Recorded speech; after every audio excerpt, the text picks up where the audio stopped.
Hey everyone, I'm Dr. Surjit Singh. Today we'll talk about the Leetcode problem, robot room cleaner. This is a good example of DFS and backtracking. Let us begin.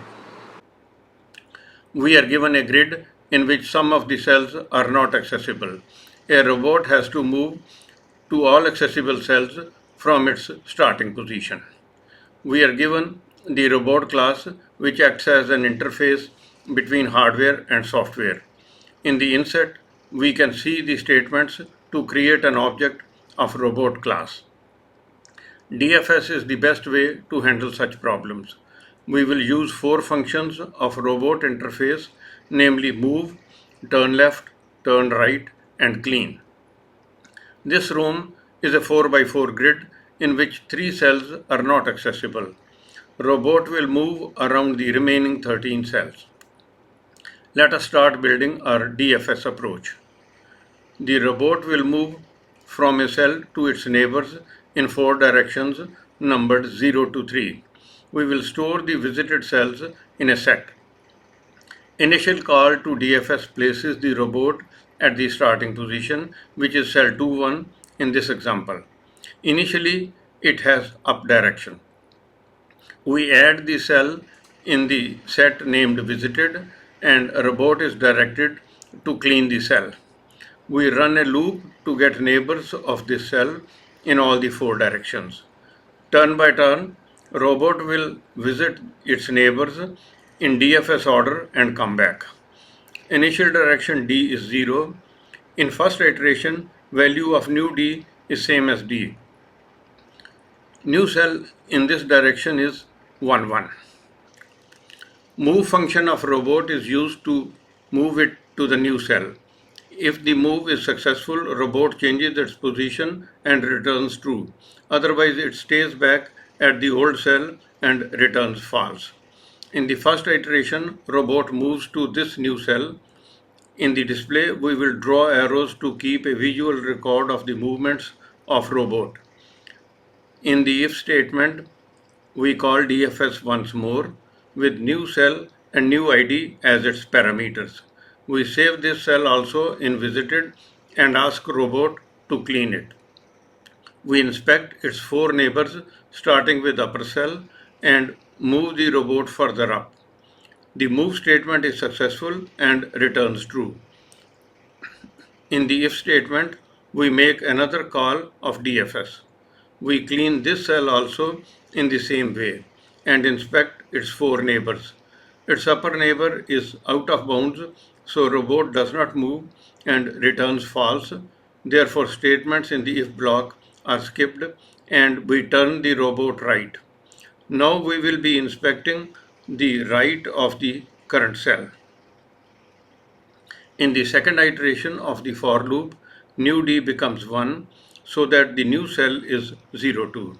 This time, the move function of robot returns true as the move of the new cell is successful. We call DFS once more, clean the new cell and save it in the visited set.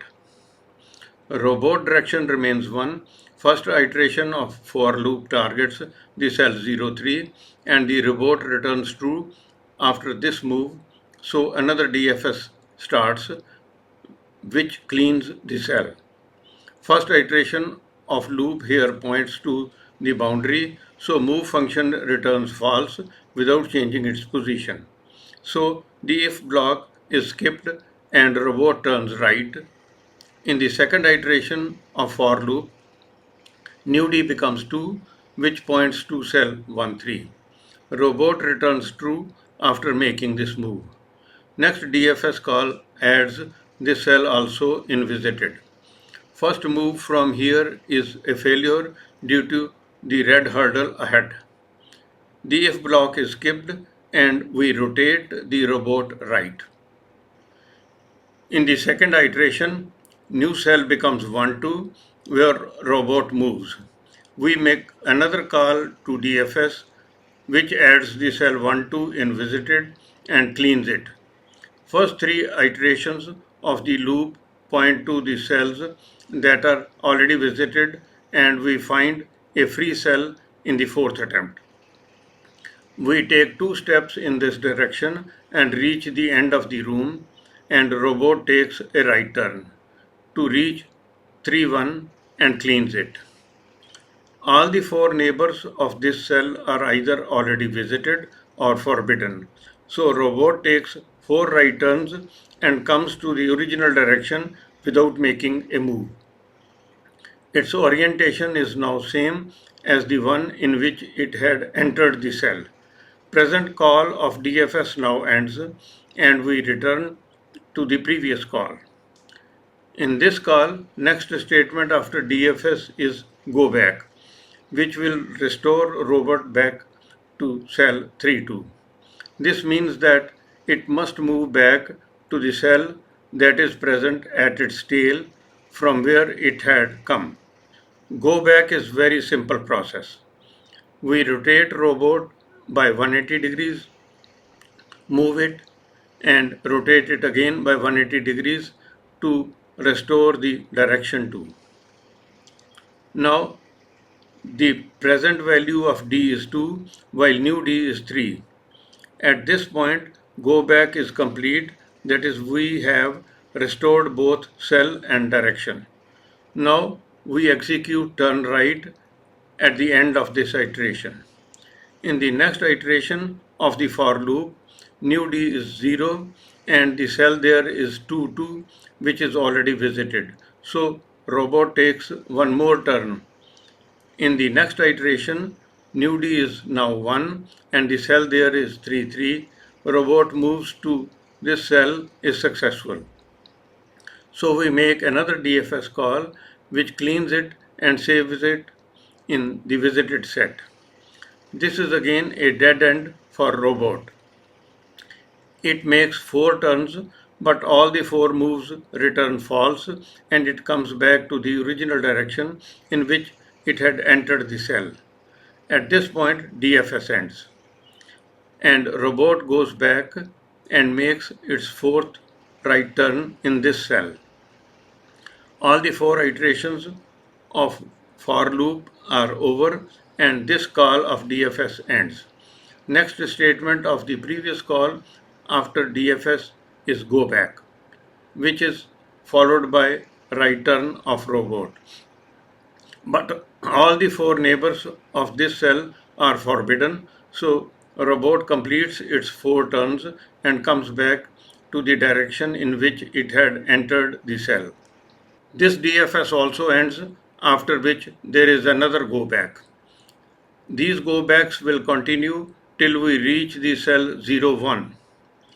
At this moment, D there is 0 and new D is 1, which means that we have already processed its 2 neighbors located in the directions 0 and 1. Third neighbor present down is already visited, so in the last iteration new D is 3. It will clean the cell 0, 0, come back and orient the robot in up direction in which it had originally entered the cell. 2 go backs bring it to the starting point at which we have so far covered its upper neighbor only. 3 more of them are pending. One of them will clean the last cell remaining and robot will come back to the starting point yet again at the end of all recursive calls of DFS.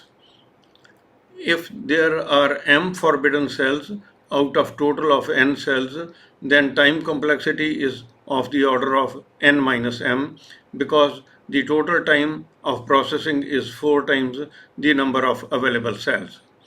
Each available cell is present at most once in call stack at any given time.